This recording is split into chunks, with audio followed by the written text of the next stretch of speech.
Un de mes chouchous à moi, hein, vraiment, ça, il n'y a pas à dire. Hein. J'ai toujours dit, si la Griffe Noire était une bande dessinée, c'était le logo quand le tome 1 est sorti, ça s'appellerait Golden City.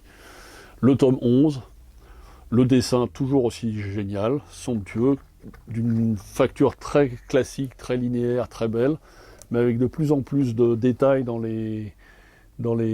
comment dire, dans les décors et les vaisseaux et tout ça, parce que maintenant ils sont partis sur la Lune.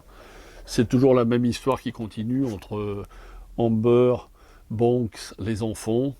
Les enfants ont grandi parce que ça se passe 5 ans après l'histoire. Toujours une histoire de poursuite. C'est un peu un polar futuriste qui en plus maintenant se passe sur la Lune.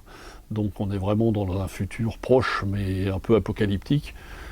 Très bien, scénario classique, bien, pas surpris mais pas déçu non plus, c'est plutôt assez bien fait.